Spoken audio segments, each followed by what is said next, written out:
정보가 있는 시사 토크쇼 장윤선, 박정호의 팟짱.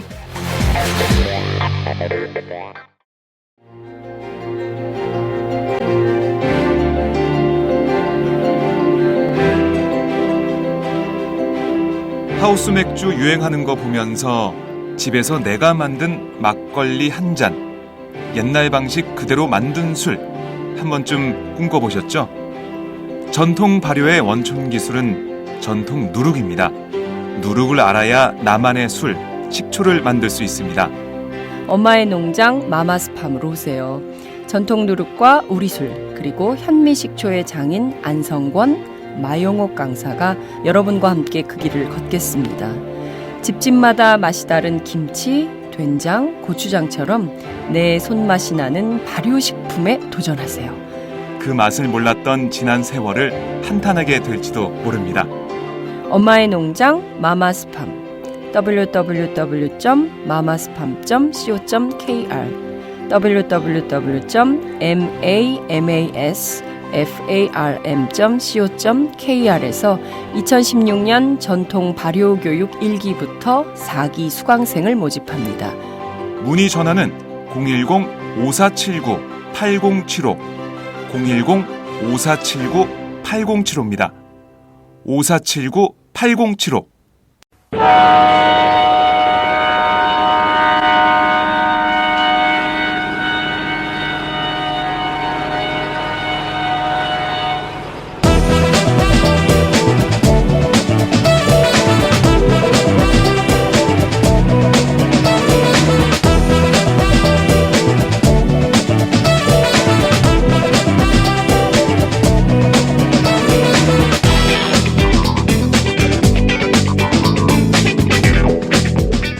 외교 안보에 종착역은 없다.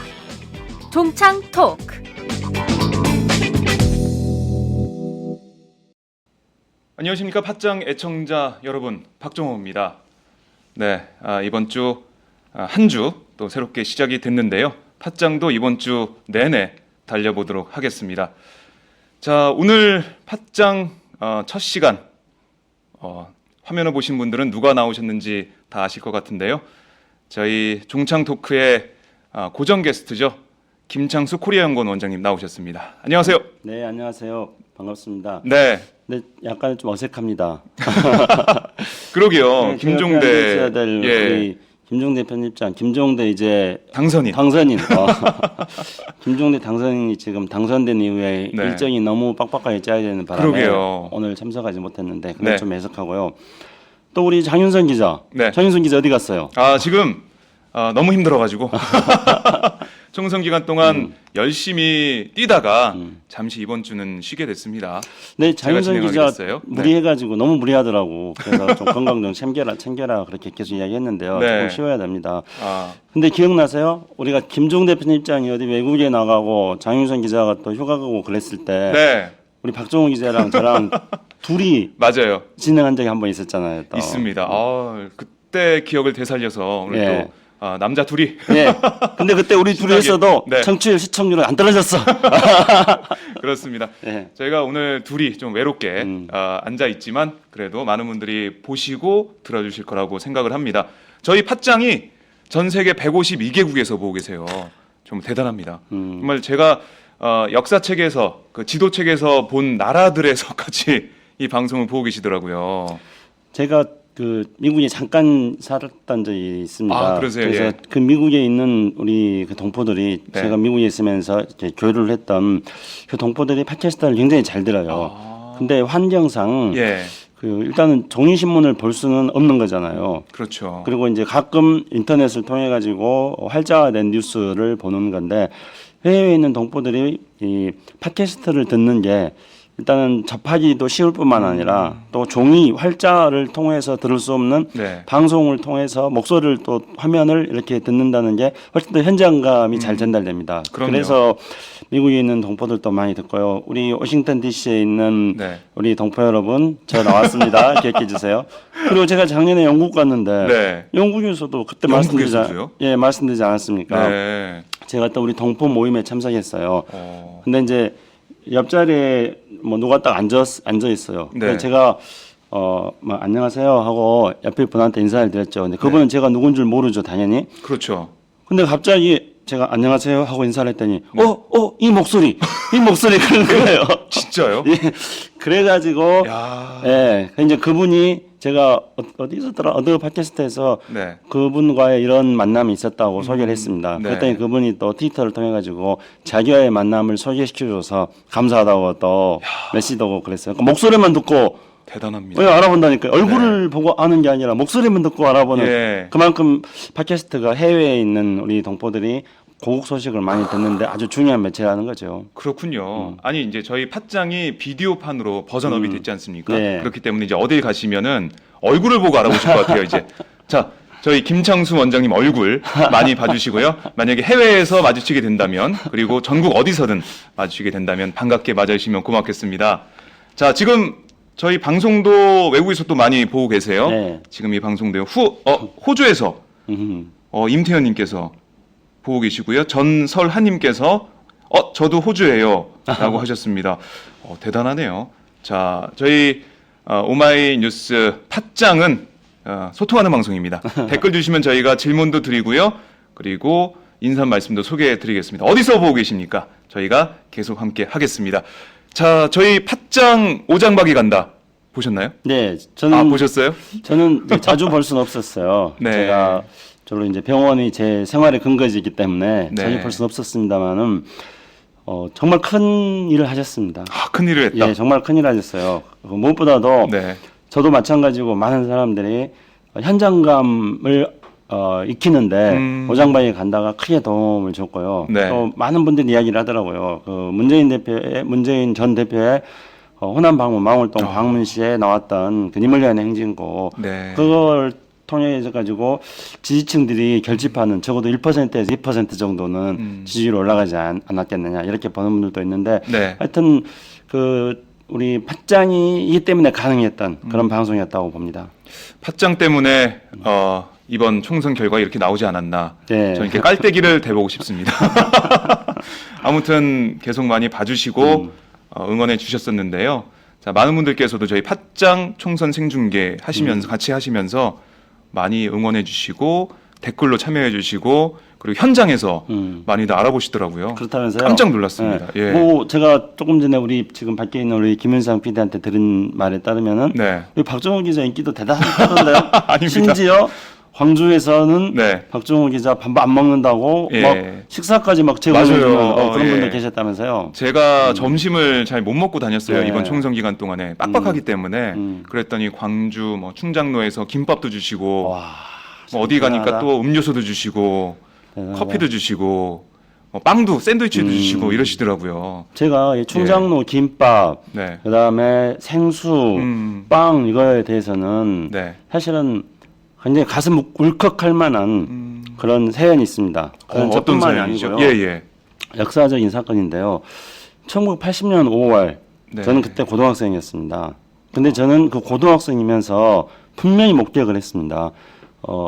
버스를 타고 다니는 그 당시 언론을 통해 가지고는 폭도라 그랬는데 그 언론에서 폭도라고 매도한 사람들한테 광주 시민들이 우유를 건네고 예. 김밥을 건네고 빵을 건네고 그런 모습을 봤습니다. 그래서 그 모습을 보면서 당시 이제 호남 지방의 유명한 화가였던 홍성담 화백은 그것을 대동세상이라는 판화로 그림을 그렸습니다. 근데 저는 그렇기 때문에 그 광주에서 충장로에서의 그 김밥, 충장로에서 주는 그 빵 이게 어떤 시민들의 의미인지 힘. 예 네. 그걸 알 수 있는 건데 저는 한 번도 충장로에서 김밥 못 얻어봤는데 야 박정우 기자 네. 정말 대단합니다. 자랑스럽습니다. 아유 고맙습니다. 팟짱이 어떻게 보면은 그 역사적인 현장에서 또 문재인 전 대표의 어떻게 보면 역사적인 기자 회견 그걸 취재하면서 또 시민들의 응원을 받는 그런 감격적인 순간이 있었습니다.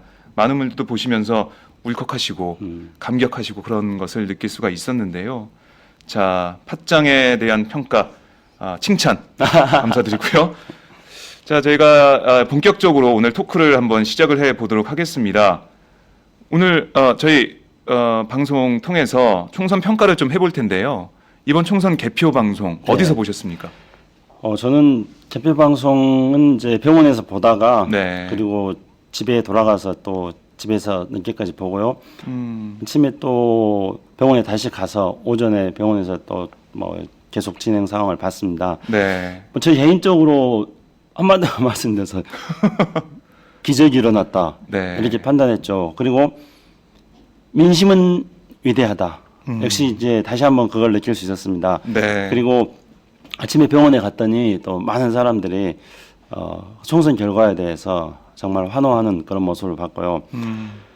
제 아들도 자기 그 핸드폰 뭐죠? 이 글씨에다가 뭐라고 썼냐면은 네. 근데 제가 딱 보니까 민심이 세상을 바꾼다. 오. 우리 아들도 그렇게 썼더라고요. 지금 대학생이죠? 네, 이제 이번에 신입생입니다. 아, 그래요? 이번에 예. 투표를 했겠네요.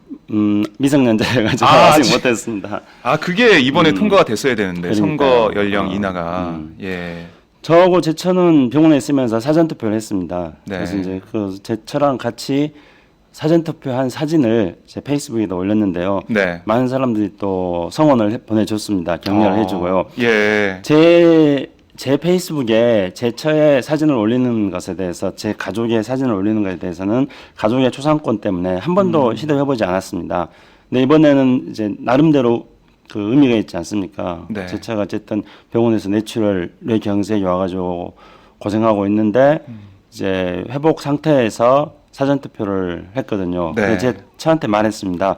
이거 사진 찍어가지고 내 페이스북에 올리겠다. 그래서 저도 뭐 흔쾌히 뭐 그래라 하더라고요. 네. 그래서 올렸더니 많은 분들이 또 격려를 해주고 그랬습니다. 근데 어쨌든 저도 한 사람의 시민으로서 휠체어를 타고 제 차와 함께 제 차가 휠체어를 타고 네. 사전 투표를 했습니다. 근데 한 사람이 시민으로서 이런 마음들이 모두의 다 공통된 마음이었다고 생각합니다. 그래서 저는 이렇게 작은 물방울들에 모여가지고 큰 강물을 만드는 게 이번 총선 결과로 나타났다 그렇게 생각합니다.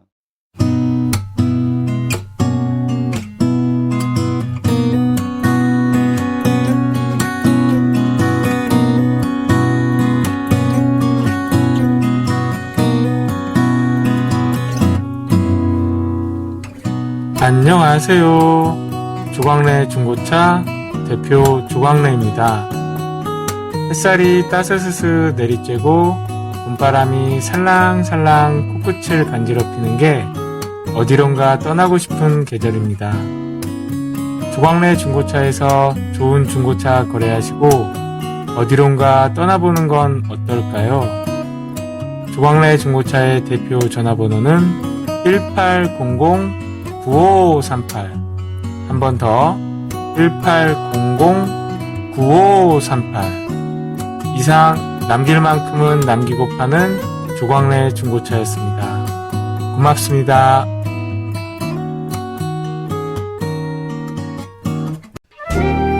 와우! 거래처 노총각 김대리 드디어 장가 간대요. 축하 화한 보내야겠어요. 어디로 꽃 주문할까요? 꽃 주문은 꽃주문닷컴이지. 꽃주문닷컴요? 그럼 우리나라에서 축하화한, 근조화한 잘 만드는 꽃집이 다 모여 있어. 가격, 품질, 배송 전부 다 꽃주문닷컴. 전화번호부터 적어도 1544-6430. 꽃주문닷컴은 언제나 좋은 상품과 정확한 배송으로 소비자의 만족을 추구합니다. 팟캐스트 듣는 사람들끼리 서로 돕고 삽시다. 꽃주문닷컴은 팟짱을 후원하고 있습니다. 1544-6430 꽃주문닷컴 1544-6430. 꽃주문닷컴은 현재 회원사도 모집 중입니다. 전국에 계신 꽃집 사장님들 지금 당장 전화주세요. 꽃주문닷컴은 생산자, 유통자 모두를 보호합니다. 네, 그렇습니다. 정말 민심이 세상을 바꾸는 일이 이번 총선에서 벌어졌는데요. 16년 만에 여소야대 전국이 됐습니다. 1당이 그리고 네. 더불어민주당이 차지했죠. 123석이고요. 그리고 2당이 새누리당 122석으로 쪼그라들었고 국민의당이 약진했죠. 네. 38석. 그리고 정의당이 6석, 무소속 11석 이렇게 돼 있는데 자, 이번 총선에서 어떤 점이 이런 결과를 만들었다고 보세요? 예, 그 무엇보다도 이번 총선의 이 결과를 만든 우리 박종원 기자께서 질문하신 그에 네. 대해서 핵심적인 답변은 바꾸지 않은 민심이었다고 생각합니다. 예, 바꾸지 않은 민심이 이번 총선에 여소야대의 결과 더민주를 일당으로 만들고 호남에서 국민의당을 약진시키는 이 결과를 가져왔다고 생각합니다. 한마디로 말하면은 이명박 박근혜 정권에 대한 심판 그리고 네. 새누리당에 대한 심판 그리고 바꿔야 된다는 것입니다. 근데 이 바꾸겠다는 민심이 절대로 오락가락하게 간단하게 그렇게 또 야당을 지지하겠다는 형태로 나타나는 건 아닙니다. 네. 일단 바꿔야 된다는 민심의 뜻은 분명하게 표현을 했습니다. 그러면서 이제 야당 더민주와 국민의당에 대해서는 너희들이 과연 바꿀 수 있는 능력이 있는지에 대해서 지켜보겠다. 이렇게 해서 또 굉장히 어떻게 본다면은 짜게 야당에 대한 지지를 하고 있지만은 그러나 지켜보겠다. 전폭적으로 지금 지지를 하는 건 아닙니다. 너희들을 지켜보겠다. 그러니까 이제 야당이 잘해서 지지했다기보다는 정부 여당에 대한 심판. 그렇죠. 그러면서 이제 다른 한편으로는 박근혜 정부에 대해서 특히 이제 박근혜 대통령에 대해서는 여소야대 상황이라는 것은 네. 박근혜 정부가 일을 하기가 굉장히 어렵다고 박근혜 정부가 엄살을 부리지 않습니까? 심지어 박근혜 정부는 180석을 넘어서 네. 그래야만이 국회 선진화법을 무력화시키면서 국회 선진화법을 없애고 그렇게 해서 제대로 일을 할 수 있다 이렇게 말하지 않았습니까? 그랬죠. 근데 이번에 여소야대를 만들었습니다. 박근혜 정부는 180석을 넘어야 일을 할 수 있다 그랬는데 이번에 여소야대를 만든 민심의 뜻이 뭐겠습니까? 일하지 말라는 건가요? 그렇죠. 박근혜 정부한테는 네. 가만히 있어라. 가만히 있으라. 예, 네. 가만히 있으라는 준엄한 명령을 내린 거예요. 너희들이 그동안에 뭔 일을 했느냐. 가만히 네. 있어라. 이 준엄한 명령을 내린 거고요.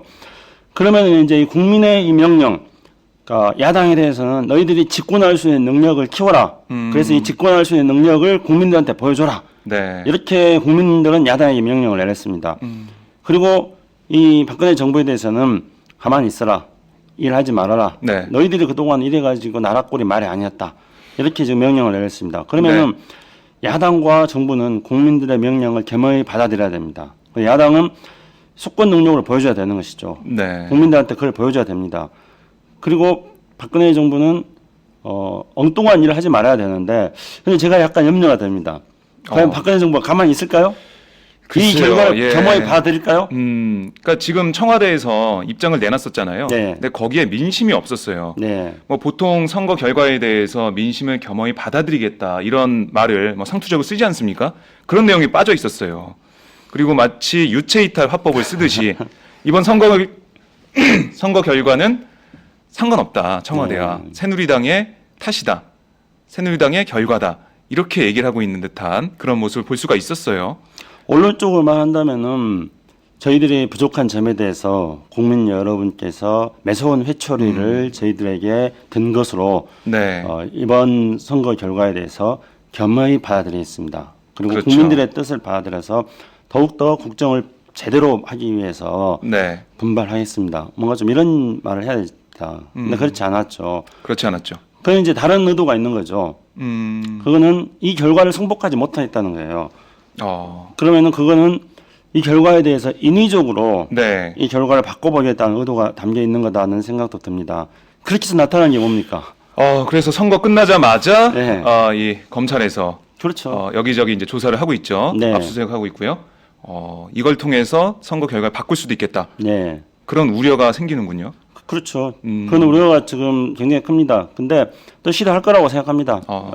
그렇지만 그것은 네. 우리가 시작할 때 어떤 이야기를 했습니까? 민심은 위대하다. 민심은 네. 무섭다. 민심이 세상을 바꾼다 그랬습니다. 그렇습니다. 근데 이 민심을 받아들이지 않는 이 청와대가 예. 민심을 거역하는 민심에 역행하는 그런 인위적 조작을 하면은 그러면은 민심은 더 호되게 네. 더 무섭게 질책할 겁니다. 그렇군요.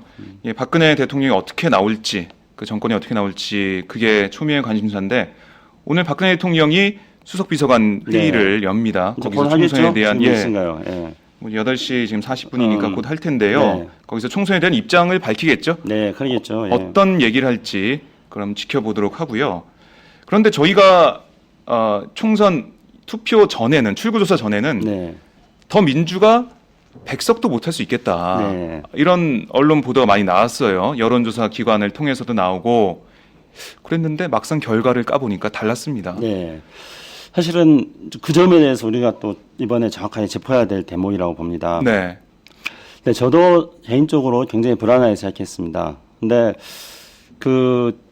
이 방송에서 김종대 편집장이랑 같이 이야기할 때 네. 이제 선거 결과에 대해서 그때가 아마 4월 초쯤 됐으려나요? 제가 병원에 있을 때였는데 3월 말이었나요? 네.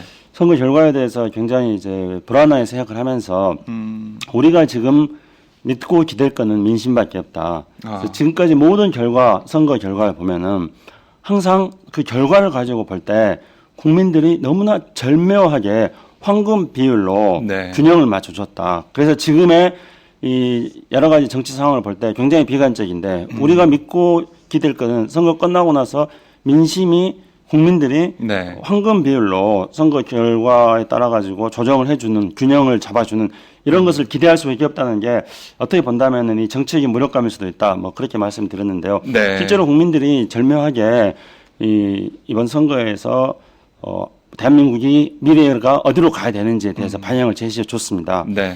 근데 여론조사 결과가 왜 선거 결과하고 일치하지 않았느냐? 저는 이 점이 정말 중요하다고 봅니다. 여론조사라는 것은 네. 말 그대로 여론조사 아닙니까? 그렇습니다. 그래서 어떤 과거에 신한국당 시절에 김영삼 대통령 시절에 지금 김영삼 대통령의 아들인 김현철 씨가 네. 무슨 뭐 연구소를 차려가지고 거기에서 과학적인 데이터에 분석한 기초한 여론조사를 하고 이에 분석에 기초해가지고 선거를 대비해서 그때 이제 여론조사가 선거에 이용되기 시작했던 사례로 보통 이야기를 많이 합니다. 그런데 그 이후에 여론조사가 아니라 네. 여론 조작이 된 거죠. 여론 조작이요. 예, 그러니까 여론조사 기관에 의해 가지고 메이저 언론들이 그것을 발표를 하면서 여론이 뭔지를 알아보고자 하는 그 조사를 한 게 아니라 네. 여론조사를 빙자해 가지고 여론을 조작했다고 생각합니다. 어떤 점에서요? 그러니까 여론조사 결과를 발표하면서 이렇게 갔으면 좋겠다. 뭐 아니, 이렇게 여론을 끌고 간다는 건가요? 그렇죠. 어. 그러니까 여론조사가 뭡니까? 네. 여론조사를 하는 거는 이번에 여론조사는 대부분 다 전화를 통해서 유선 전화를 통해서 한 여론조사 아닙니까? 그랬죠. 근데 유선 전화가 과연 민심을 제대로 측정할 수 있는 도구라고 생각하십니까? 저 집에서 저 집에서 그 네. 무선 전화기 그거 사용하지 않습니다. 집에서도 무선 전화기가 2m 옆에 있는데도 핸드폰으로 전화를 합니다. 전 집에 전화가 없어요. 그러신가요? 예. 그 대부분이 아마 그럴 겁니다. 네. 그래서 무선 전화를 통한 여론조사가 여론을 제대로 측정하는 객관적인 도구가 아니라는 것은 이미 명확합니다. 그런데 여론조사와 주요 언론 기관에서 택한 것은 유선 전화를 통한 여론조사였습니다. 네. 그렇기 때문에 이것이 민심에 대한 정확한 측정이 아님에도 불구하고 무선 전화를 통해서 그 유선 전화를 통해서 여론조사에 응한 사람은 집에 있는 분들이 대부분이고 그리고 그분들의 성향상 새누리당 지지 비율이 훨씬 더 높을 수 네. 있다는 것도 우리가 상식적으로 알 수 있는 거 아닙니까? 그렇습니다. 이게 뻔한 건데 그런데 이 결과를 가지고 발표를 하는 거죠. 그러면 그거는 여론조사가 아니라 이 조사 방식이 잘못됐다는 걸 알면서도 이것을 밝히는 것은 여론을 조작하고 여론을 네. 형성하는 의도가 다분히 담겨 있는 거라고 생각합니다. 그리고 또 중요한 거는 네. 이거를 알면도 불구하고 여기에 현혹되어 있는 게 더민주의 선거를 이끈 지도부였다는 생각이 듭니다. 그러니까 그 이후에 여론조사를 할 때 이제 유선전화를 뭐 20%, 뭐 30%, 60% 이렇게 유선전화 비율을 섞어가지고 여론조사를 다시 또 나중에 했다 그러지 않습니까? 네, 그랬죠. 네, 더민주 자체적으로도요. 자체 조사를 했죠. 네, 자체 조사를 해보니까 젊은 층의 투표 참여가 너무 높은 거예요. 네. 그리고 자체 조사를 해보니까 수도권에서 더민주의 지지율이 너무 높은 거예요.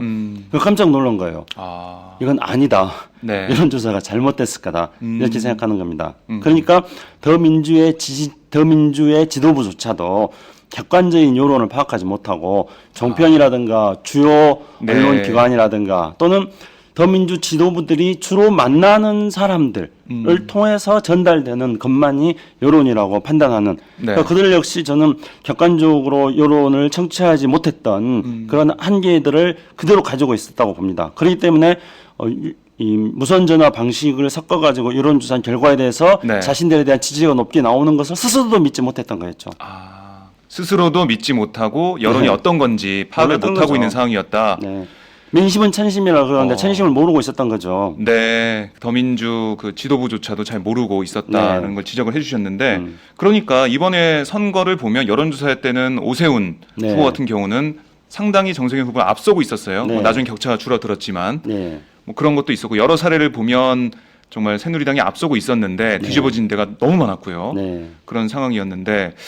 그러면 이런 여론을 잘못 파악했기 때문에 어떻게 보면 더민주의 그런 비례대표 공천 파동이나 아니면 호남에서 광주에서 네. 그런 공천 비판이 나오게 된 게 아닌가라는 생각도 좀 들어요. 어떻게 보세요? 여론 앞에서 오만했던 거였죠. 아, 오만했다. 예. 예. 그래서 이제 더민주가 호남에서 지지율이 갑자기 상승하던 지지율이 갑자기 꺾인 것은 두 번의 계기가 있지 않습니까? 우리 박종훈 이사께서 금방 말씀하신 것처럼 네. 더민주 비례 공천에 대한 잘못, 그다음에 그 이후에 더민주의 호남 지역에 대한 공천에 대한 잘못, 네. 이 두 가지 때문에 더민주에 대한 호남 지역의 지지율이 급속하게 다시 하락했습니다. 근데 1월 달쯤으로 우리가 한번 되돌아가서 복귀를 해보죠. 네. 1월 달에 이제 더민주에서 이 신진 인사 영입을 막 하지 않았습니까? 그랬습니다. 그래서 이제 작년 말까지 더민주에서 뭐 탈당하니 뭐 어쩌네 저쩌네 이제 복잡한 내용을 겪었죠. 네. 그리고 그 내용을 겪고 나서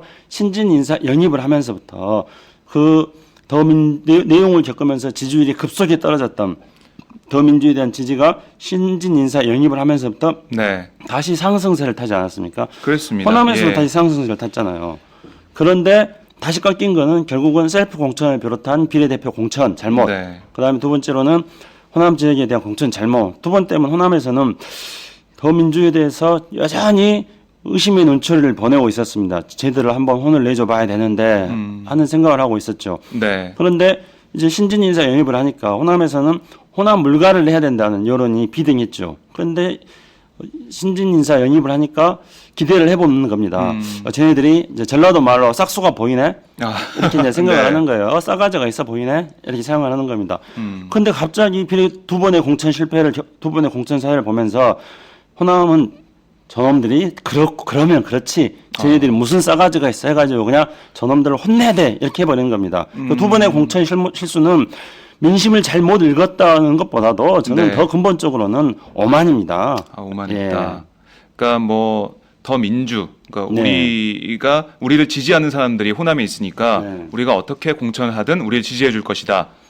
민심을 잘못 읽은 것을 떠나서 네. 민심을 제대로 이해하고 민심을 읽으려는 노력 자체를 안 했던 거였죠. 그렇기 때문에 일방적으로 이렇게 찍어내리면 된다고 생각한 겁니다. 근데 그거는 호남뿐만 아니라 대구도 마찬가지였지 않습니까? 네. 새누리당의 어떤 그야말로 철통 지지 지역이었던 대구에서 청와대에서 일방적으로 진박 인사들을 해서 공천을 맞아요. 하니까 예.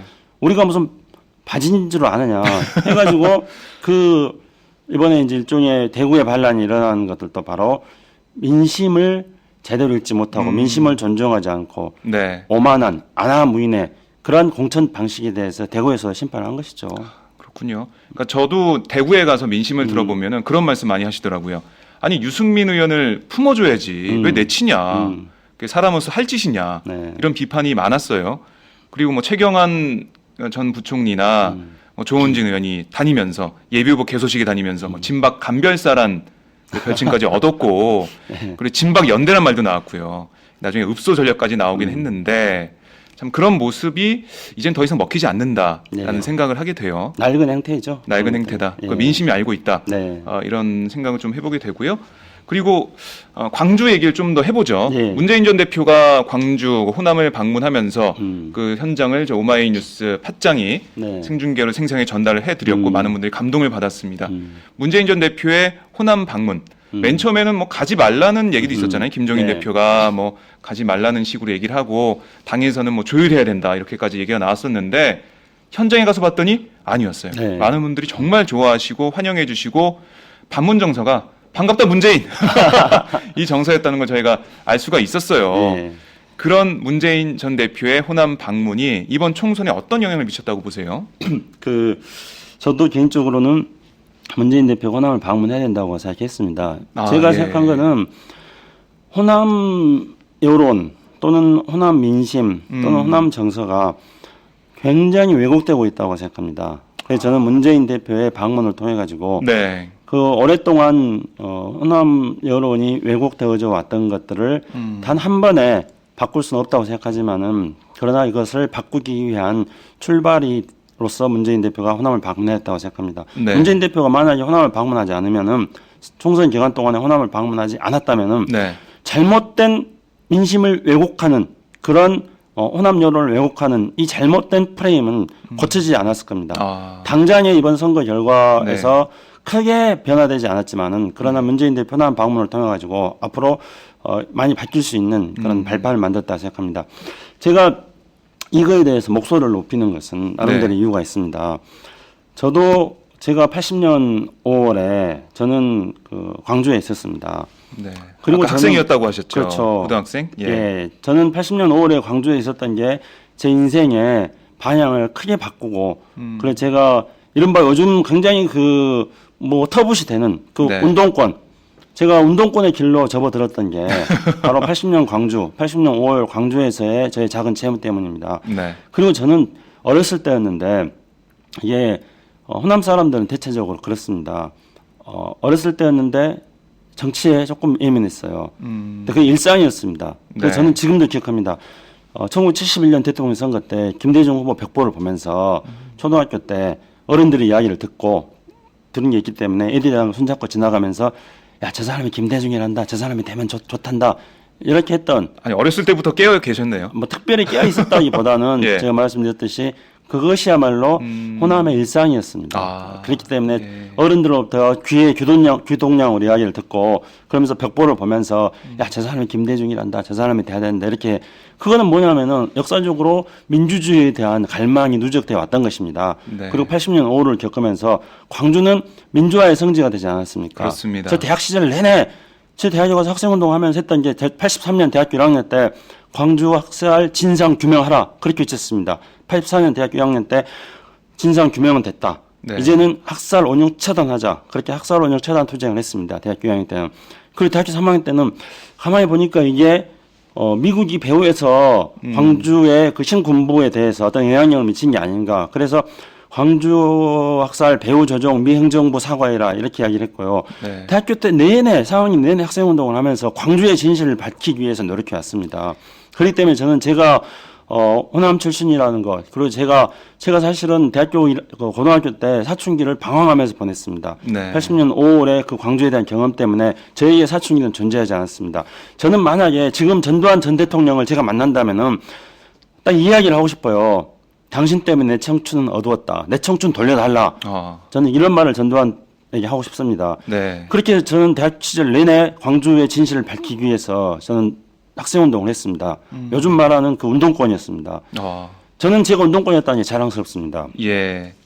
그런데 황창하 후보도 운동권이었게 자랑스럽다 이런 말씀하셨었는데요. 저는 80년 그 어두웠던 네. 시절에 광주의 진실을 밝히기 위해서 저는 서울에서 투쟁을 했었고 그리고 네. 저는 고등학교 때 그렇게 말했습니다. 고3 때 광주에서 우리가 겪었던 것들을 서울에 가서 사람들에게 알려야 된다. 나는 그렇게 해서 고등학교 때 방황하면서 공부도 안 하고 그렇게 보냈지만은 고3 2학기가 되어가지고 네. 내 인생의 목표가 세워졌던 것입니다. 저는 고3 2학기가 돼가지고 내가 고등학교 1학년 때 광주에서 겪었던 것들을 나는 서울에 가서 사람들한테 말해줘야 된다. 네. 이런 난 사명감이 있었습니다. 저는 그렇기 때문에 공부를 할 수 있었고 그렇기 네. 때문에 저는 대학에 왔습니다. 그리고 대학교 내내 그걸 위해서 저는 노력을 했습니다.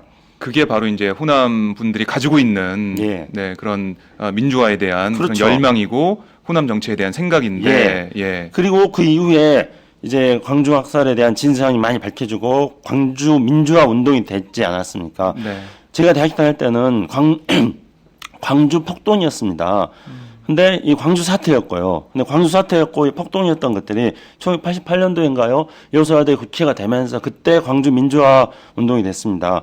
10년도 안 돼서 광주 민주화 운동이 됐고요. 그리고 광주는 민주주의의 성지가 됐습니다. 그래서 망월동은 많은 사람들이 민주주의를 생각하고 민주주의를 꿈꾸는 사람들이 망월동을 가는 그 장소가 됐던 그렇죠. 것입니다. 네. 그리고 그 이후에 광주는 인권과 평화의 도시로 거듭나기 위한 노력을 많이 했습니다. 네. 이게 바로 광주 정신입니다. 이게 바로 5.18 정신입니다. 민주주의, 인권, 평화, 이게 광주의 정신입니다. 그런데 저는 이 광주의 정신을 왜곡하는 사람들이 있다고 생각합니다. 호남 홀대론, 네. 호남 인사 학살론, 이것이야말로 저는 광주의 정신을 왜곡하는 거라고 생각합니다. 네. 문재인이 호남을 홀대했다. 문재인이 대통령, 노무현 대통령 시절에 청와대 민정수석으로 있으면서 비서실장으로 있으면서 광주 인사들을 학살했다. 이게 호남 홀대론을 유포하는 그 이유가 아닙니까? 네. 뭐 통계적으로 따지더라도 증거는 없습니다. 참여정부 시절에 네. 고위급 장관급 이상 고위급의 27%가 호남 출신이었습니다. 그렇습니다. 그렇기 때문에 그거는 뭐 전혀 근거가 없는 것인데요. 그런데 이 어떤 이것을 정치적으로 이용하는 세력들이 존재했던 것이었죠. 그래서 그들이 호남 학살론들을 퍼뜨리고 호남 홀대론을 퍼뜨렸습니다. 네. 근데 호남 홀대론, 호남 인사 학살론을 퍼뜨린다면은 마치 호남이 뭔가 대접받기 위해서 그리고 호남 인사들이 뭔가 중요한 요직에 나가기 위해서 네. 호남이 그동안 노력했다는 식으로 호남의 여론과 호남이 오랫동안 민주주의와 인권과 평화를 위해서 노력했던 것들을 폄하하는 거 아닙니까? 모독하는 거 아닙니까? 저는 그렇게 그렇기 볼 수 때문에 있겠네요. 그렇죠. 예. 호남 홀대론이라든가 호남 학살론이라는 것은 정말 호남을 모독하는 거라고 생각합니다. 뭐 정치적 이익을 얻기 위해서 만들어진 잘못된 프레임이다. 네. 이렇게 보시는 거죠. 예.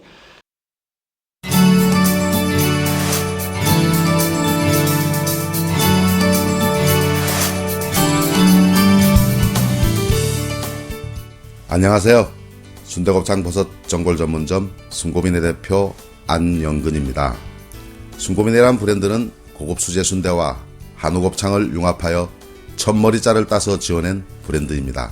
참 정감 있으시죠? 현재 순고민에는 전국 53개점이 오픈하여 투자 대비 점주님들의 만족도가 매우 높은 브랜드라 자부합니다. 전국에 많은 프랜차이즈 업체가 있지만 순고민의 프랜차이즈는 가맹 점주님과 상생한다는 기업 이념으로 판매가 대비 높은 마진을 보장하여 드리므로 어느 프랜차이즈 업체보다 높은 마진율을 보장하여 드린다고 자랑하고 싶습니다. 순고민의 메뉴의 컨셉은 우리나라의 전통 먹거리 전골 메뉴로서 술안주로 그리고 식사 대용으로 많은 고객님들이 순대 맛이 일품이며 술안주로서 딱이다며 입에 칭찬이 마르질 않습니다. 최고는 아니지만 최선을 다하여 가맹점주님과 그리고 소비자 여러분과 함께하는 순고빈의 프랜차이즈가 되겠습니다. 다음과 네이버에 순고빈회를 검색해 보시고 창업 문의는 051-555-6611 051-555-6611 홈페이지는 www.한글로-순고빈회.com으로 문의하여 주십시오. 정말 맛있습니다.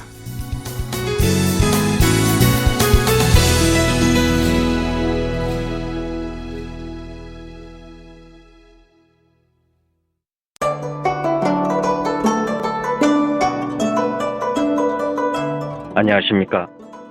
저는 정도전을 15년 전에 최초로 소설로 썼던 작가 임종일입니다.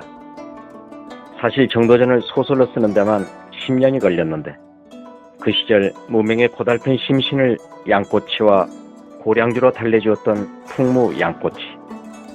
풍무 양꼬치는 월드컵 4강의 기쁨도 나라골 우습게 돌아가고 분통이 터질 때도 늘 함께했던 안식처이자 사랑방이었습니다. 진짜 정의파인 주인장은 세상을 뒤집어푼 남자 정도전을 누구보다 먼저 알아보았고 그래서 제 소설 정도전은 역사의 곡이 없습니다. 풍무 양꼬치 역시 맛과 양심이 살아있습니다. 좋은 사람끼리는 꼭 만나야 합니다. 어떻습니까? 오늘 풍무 양꼬치에서 만납시다. 2호선 구로 디지털 단지역으로 오세요. 예약 문의 02809-9292 02809-9292. 팟짱 애청자라고 하시면 정성 가득 담긴 서비스도 나갑니다. 그 조금만 더 제가 역사적인 맥락을 네. 조금 더 잡아볼 필요가 있다고 김창수 생각합니다. 원장님이 필리버스터 오늘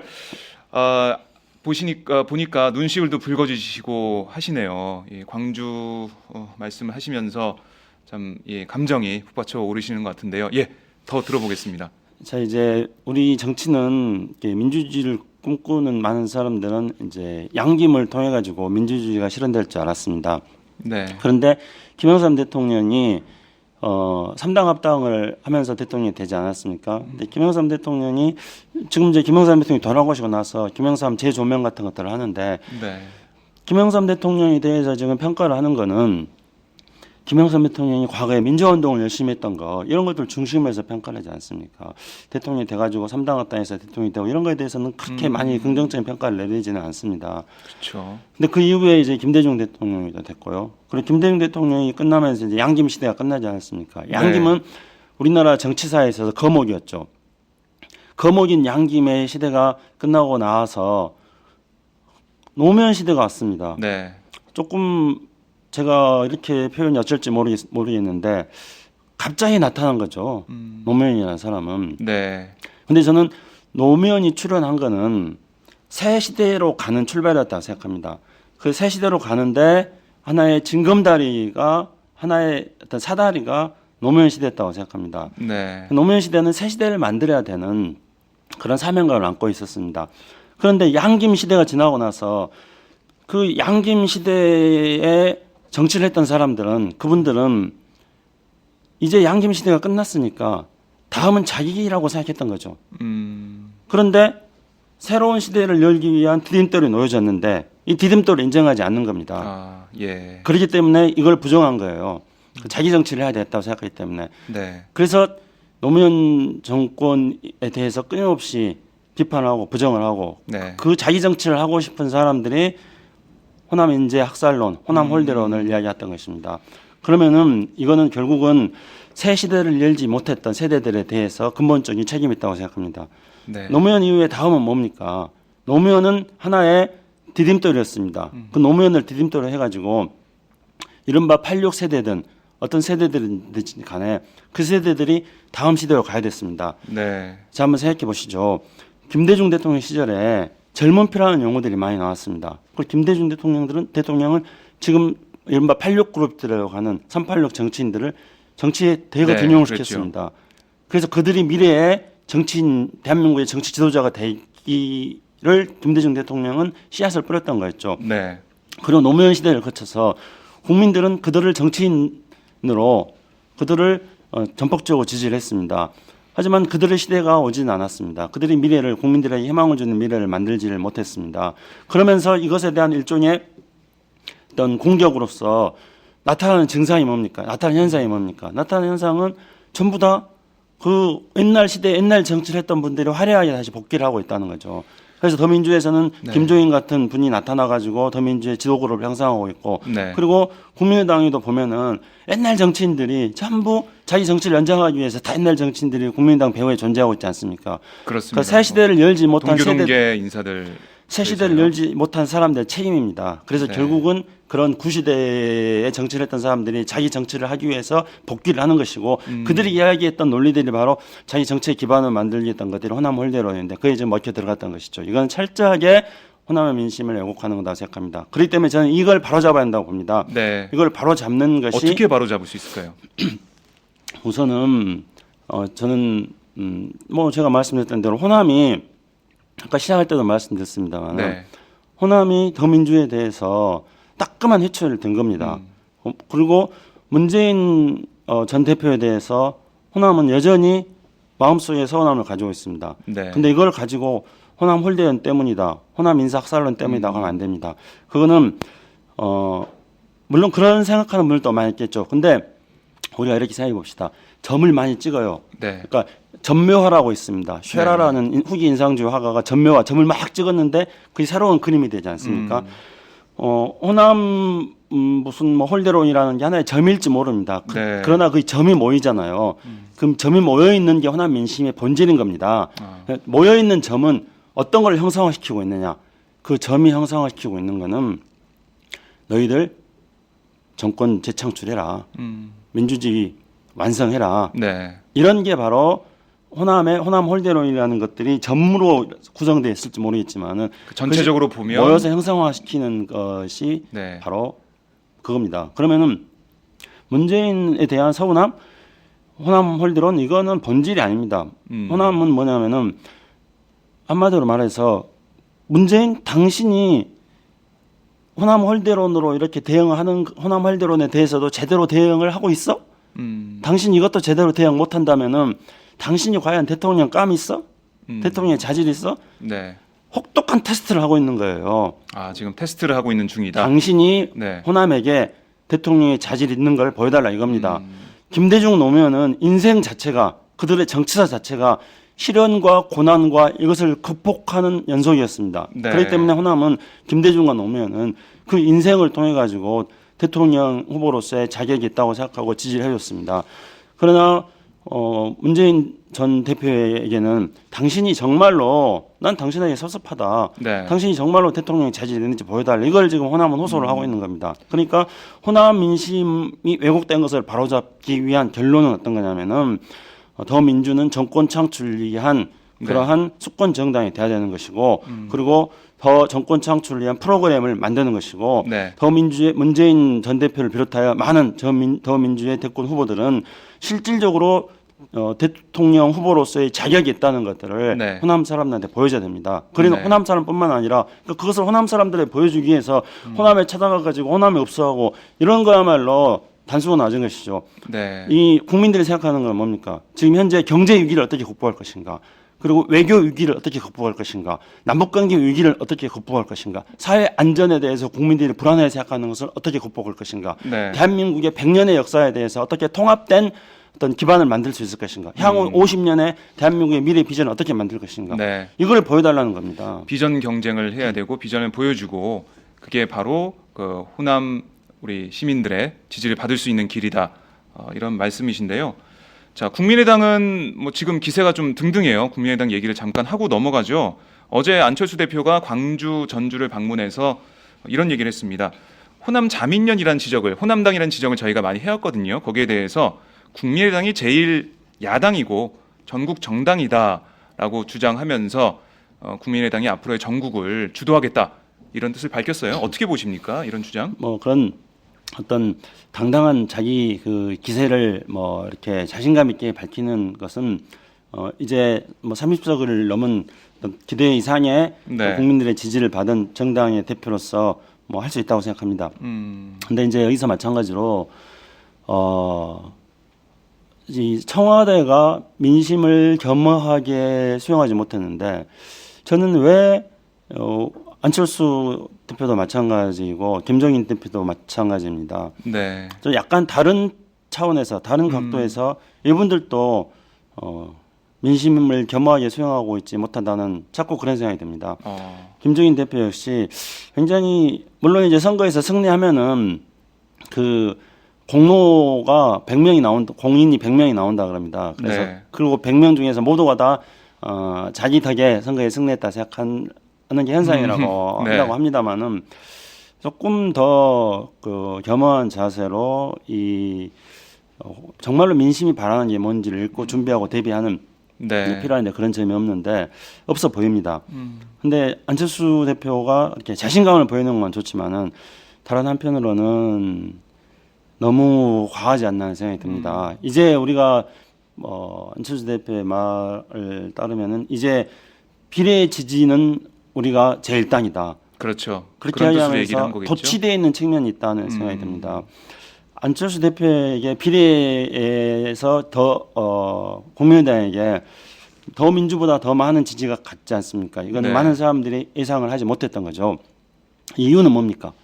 그건 명확합니다. 그 이유는 뭐냐면은 더 민주에 대해서 네. 더 민주가 셀프 공천하고 뭐 공천 잘못하고 이런 것들을 보니까 이 더 민주에 대해서 따끔한 회초리를 내려야겠고 그래 더 민주의 비례대표로서 당에 대한 지지를 하기 싫다는 거예요. 네. 정권 교체는 해야 되는데 그러니까 정권 교체를 바라는 그 표심이 갈라져 가지고 일부는 비례에서 전국 더민주에 대한 지지를 갖고 표심이 갈라져 일부는 국민의당을 간 겁니다. 네. 이것이 국민의당에게 당신들이 비례 선거에서는 제1당이 됐으니까 네. 제1당의 역할을 해라.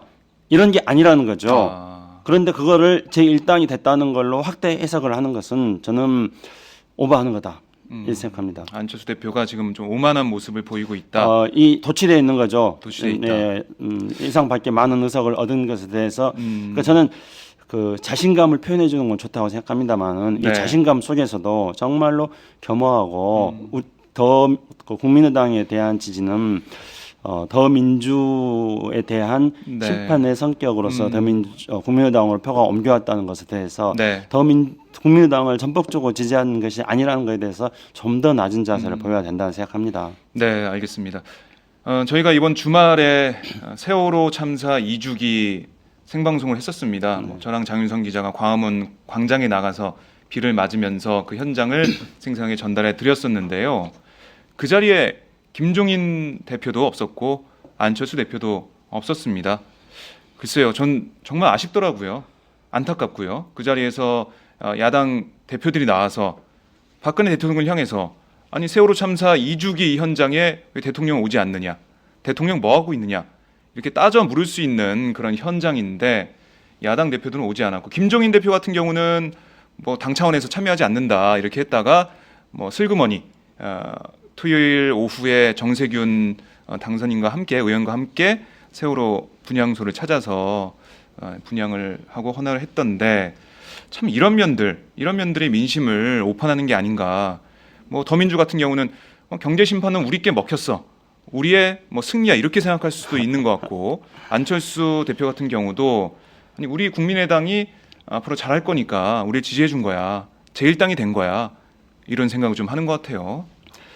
예, 이번에 국민들이 이 새누리당과 박근혜 정부를 심판한 것은 여러 가지 요인들이 누적돼서 그렇습니다. 네. 종합적으로 총체적으로 새누리당 박근혜 정부에 대한 심판이죠. 그러나 그 개별적인 사유를 보면은 그 처해 있는 사람들의 이해와 요구와 상황에 따라 가지고 각기 다양한 요인들이 새누리당과 박근혜 정부를 심판하는 걸로 작용을 했습니다. 네. 그 다양한 요인 중에는 세월호도 있습니다. 근데 물론 저는 이렇게 생각합니다. 세월호에 대해서 또 한편의 여론으로는 세월호 문제에 대해서 이제 좀 그만하자 이런 여론도 저는 존재하고 있는 것을 알고 있습니다. 네. 여론조사를 해보면 그런 것들이 결코 적지 않은 숫자로 나오고 있습니다. 그리고 저는 지금도 호주머니에 노란 리본을 메고 있습니다. 네. 병원에 있으면서 제가 이렇게 노란 리본을 메고 다니는 거를 본 다른 환자 보호자들이 네. 나이 드신 많은 분들인데 그런 분들이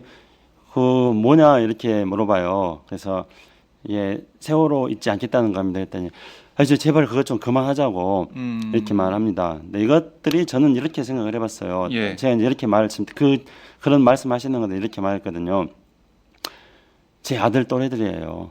제 아들 또래들이 죽었고요. 이유도 없이 죽었고 그리고 그 아직도 물속에 있습니다. 네. 제가 있겠습니까? 그랬더니 그들을 잊지 말자는 게 아니다. 그걸 가지고 싸우는 것들을 하지 말자 이런 거예요. 그래서 저는 세월호를 가지고 이렇게 막 정치적 쟁점이 되는 것에 대한 국민적 피로도가 있다고 생각합니다. 네. 근데 그 김종인 대표는 이 국민적 피로도가 존재하고 있다는 것만 보는 거예요. 그 국민적인 피로도가 있다 했을 때 그 본질은 뭐냐면은 네. 세월호를 잊자는 게 아니라 세월호 가지고 정치적으로 쌈질만 하는 거 이런 것들에 대한 피로도라는 것들을 제대로 보고 있지 못하는 거고요. 그 다음에 그 피로도가 존재하고 있지만은 아까 제가 사람들의 처해 있는 상황에 따라 가지고 여러 가지 요인들이 새누리당과 박근혜 정부를 심판하는 요인으로 작용했다고 하지 않았습니까? 그 여러 가지 네. 요인들이 뭡니까? 하나하나씩 따져 보면은요.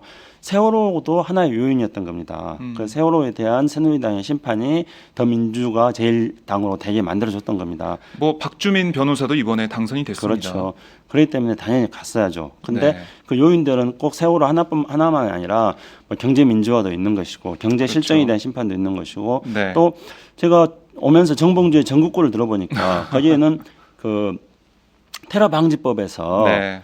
그 통장을 뒤지는 것에 대해서 자기의 자산이 노출되는 것에 대해서 불안해하는 사람들이 새누리를 심판했다. 정봉주 뭐 그렇게 볼 수도 있죠. 그런 측면이 여러 가지 분명히 있는 요인들이 거죠. 있죠. 예. 그리고 또 제가 이렇게 병원에 있으면서 문병원 사람들 이야기를 들어보면 이런 민심도 있습니다. 어떤 거냐면은 사드 배치 이후에 중국하고 너무나 세게 갈등을 하는 거. 이것 때문에 불안해하는 거예요. 외교 갈등에 대해서 불안해하는데 이것에 대해서 불안해하는 건 중국하고 너무 박근혜 정부가 이렇게 세게 싸워가지고 앞으로 대한민국이 어디로 갈 건가에 대한 불안감 그리고 네. 중국하고 그렇게 싸웠다가 우리의 경제 무역의 25%를 중국이 차지하는데 어떻게 하려고 하는 거냐 대한 불안감도 있는 거예요. 네. 그리고 또 여러 가지 요인들이 있는데 또 제 친구는 이런 말을 하는 사람도 있더라고요. 노동법 개정에 대해서 지금 새누리당 하려고 하는데 네. 제 친구는 이런 말을 하더라고요. 이미 이제 지금 노동법에서 새누리당 이야기하는 것 중에서 해고의 자유 있지 않습니까? 그래서 이미 해고요건 완화 뭐 이런 거 해고요건 있죠. 예. 완화했죠. 근데 이미 어떤 노동에 있어서의 우리나라의 상황에서 본다면은 유연성이라는 거는 많이 확보돼 있다. 그래서 대기업 노조가 있는 몇 군데를 제외하고는 웬만한 데서는 네. 해고의 자유 다 보장돼 있다는 거예요. 몇 가지 절차를 통해 가지고 얼마든지 해고할 수 있다는 거예요. 그런데도 불구하고 더 해고를 하려고 하는 거는 네. 현재에 있어서 경제 위기에 있어서의 어려운 점 중에 하나가 뭐냐면은 청년들의 일자리 문제도 있지만은 네. 다른 하나쯤은 고용의 불안정성이거든요. 이 고용의 불안정성 이것 때문에 새누리당을 심판하는 측면도 있고요. 또 김종인 대표의 경제 심판론이 먹혔다고 생각하는데 네. 사실은 제가 이렇게 사람들 얘기 들어보면은 김종인 대표의 경제 심판론이라든가 경제 민주화론은 너무 추상적이라는 거예요. 네. 구체적으로 현장에서 뭘 가지고 경제 불안을 느끼는가. 그랬을 때 사람들이 경제 불안을 느끼는 건 앞에 말씀드렸듯이 고용의 불안 문제, 그다음에 청년 일자리 문제, 네. 그다음에 남북관계 잘못해가지고 코리아 리스크가 커지는 거, 중국하고 잘못해가지고 차이나 리스크 때문에 한국 경제 어려워지는 것 네. 이런 것들에 대해서 구체적으로 경제 불안을 느끼는 건데 네. 그런 구체적인 경제 불안에 대해서 지적하지 않은 것에 대해서 오히려 문제 제기를 많이 하더라고요. 어쨌든지 간에 여러 가지 요인들이 묶여가지고 새누리당을 심판했고 네. 그중에 하나로서 세월호도 분명히 크게 작용을 했습니다. 그러나 이거에 대해서 더민주 지도부는 굉장히 안일하게 생각하고 있다. 자기 네. 편한 대로 여론을 해석하고 있다는 생각이 듭니다. 많은 분들이 그 점을 지적을 해주고 계시고요. 뭐 더민주의 앞으로 지도 체제가 뭐 전당대회니 아니면은 또 합의추대니 뭐 이런 또 갈등도 지금 보이고 있는데 아무튼 그쯤으로 정리를 해보고요. 네.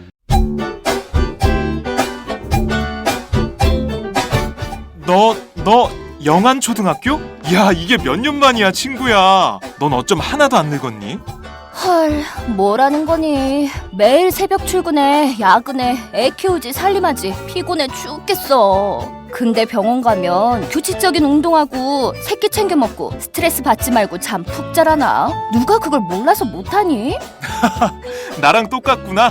그래서 난 마카산삼으로 해결했잖아. 마카산삼. 잉카인들이 먹던 페루 산삼과 우리나라 산삼으로 만들었대. 그래? 당장 검색해봐야겠네.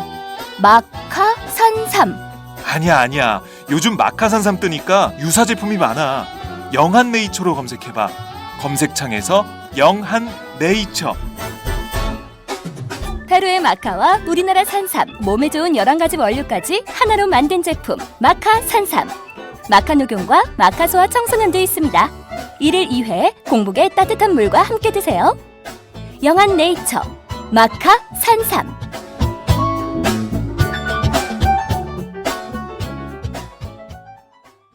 자, 박근혜 대통령 앞으로 어떻게 할까요? 어떻게 좀 전망하세요? 이번에 사실 선거 때도 빨간 옷을 입으시고 투표도 하고 뭐 어디 가기도 하고 그랬고 권성동 전략기획본부장은 봄날에 빨간 옷 많이 입지 않냐 뭐 이런 식으로 두둔을 하기도 했습니다.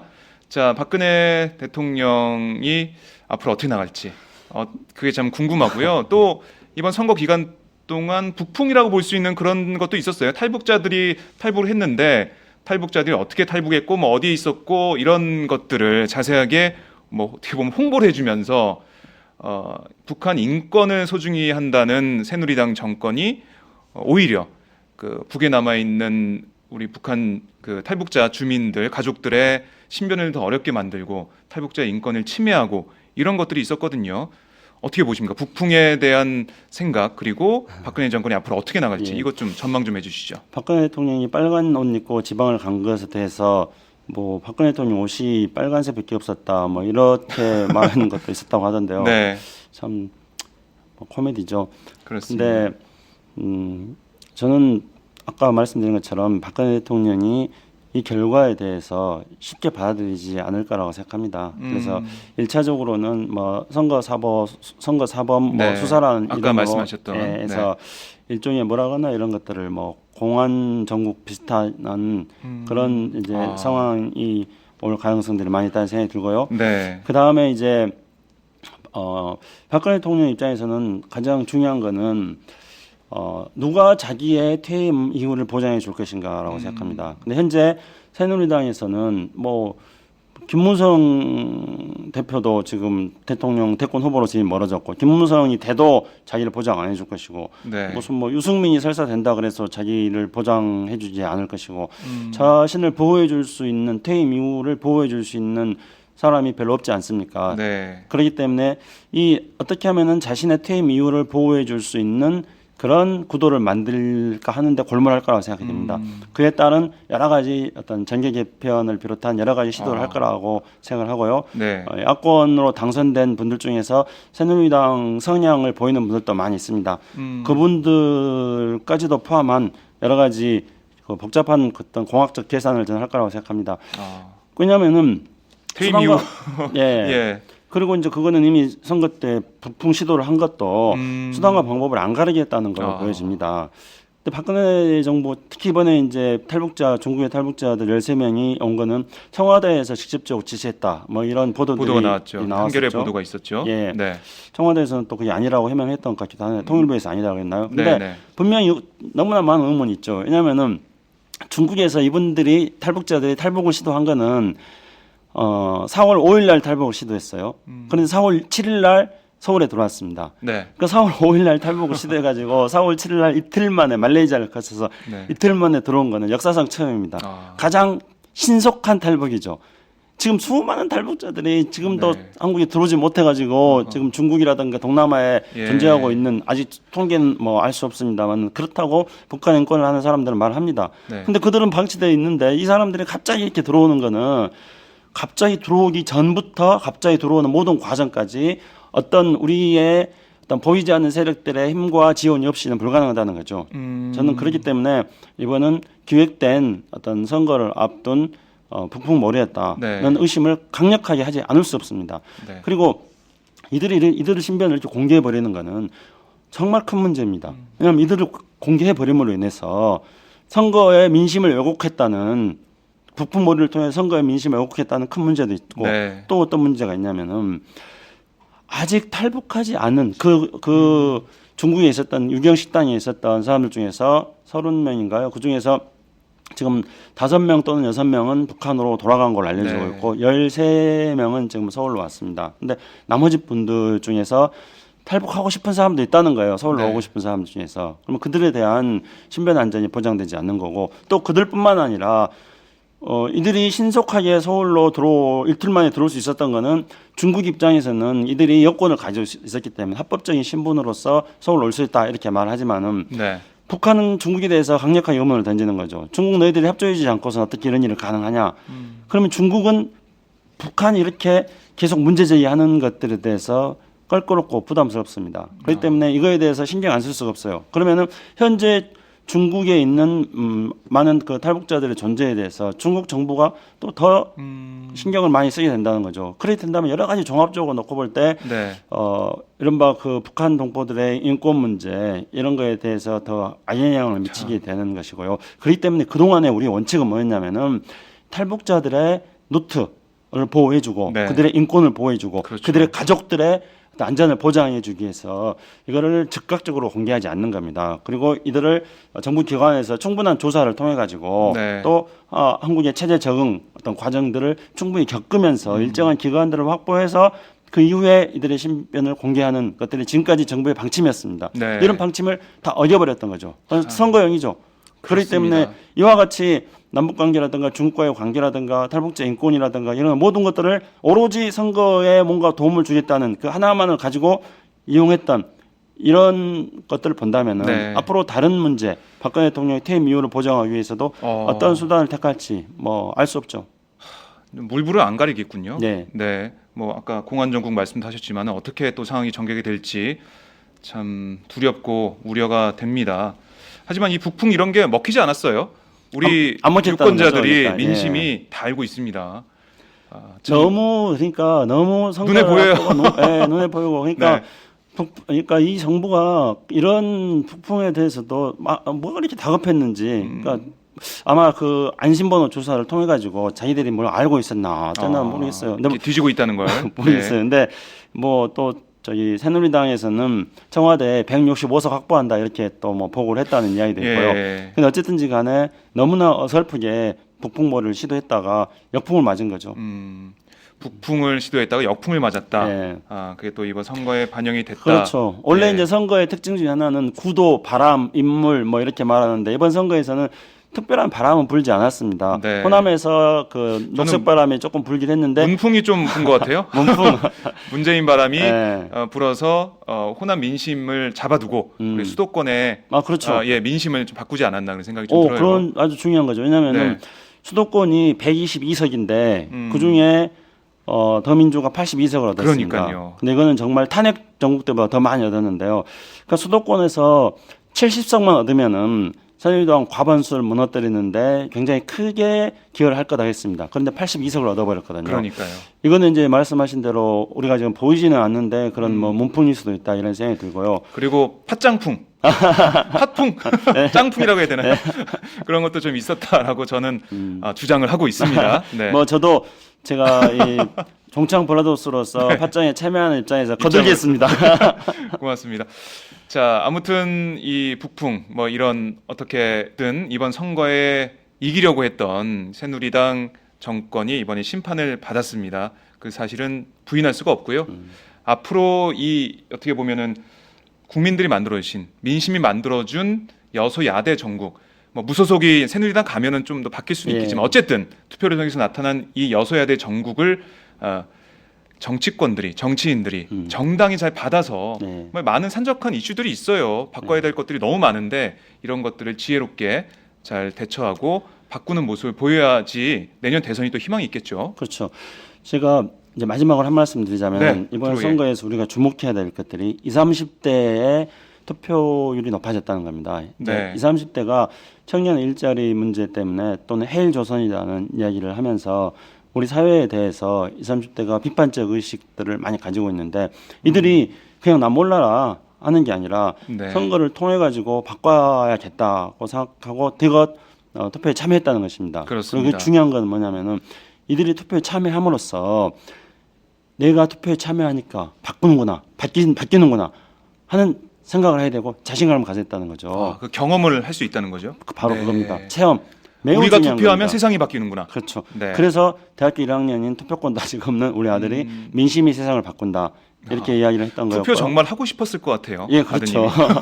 그렇기 때문에 저는 20, 30대의 투표 참여 이게 정말 소중한 거라고 네. 생각합니다. 그리고 우리 20, 30대들이 팟짱을 또 더 많이 들어주기를 20, 30대 함께 할 수 있는 또 팟짱이 되도록 노력합시다. 우리. 네, 그럼요. 저희 종창 토크 저희 청년들을 기다리고 있습니다. 많이 들어주시면 고맙겠습니다.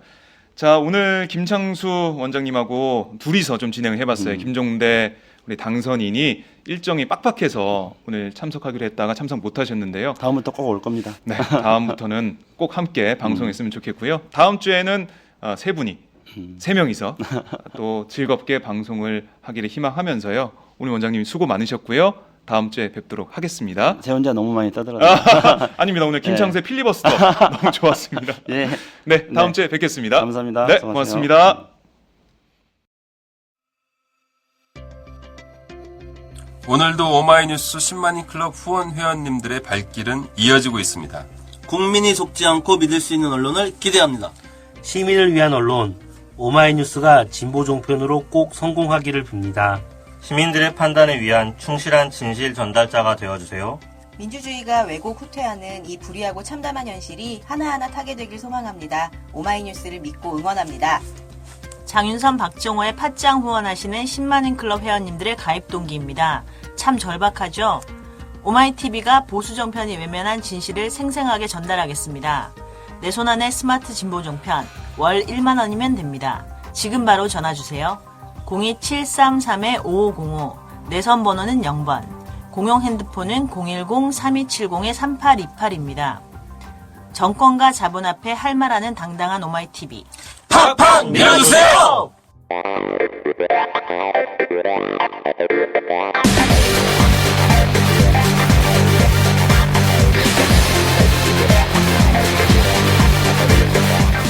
정보가 있는 시사 토크쇼 장윤선, 박정호의 팟짱.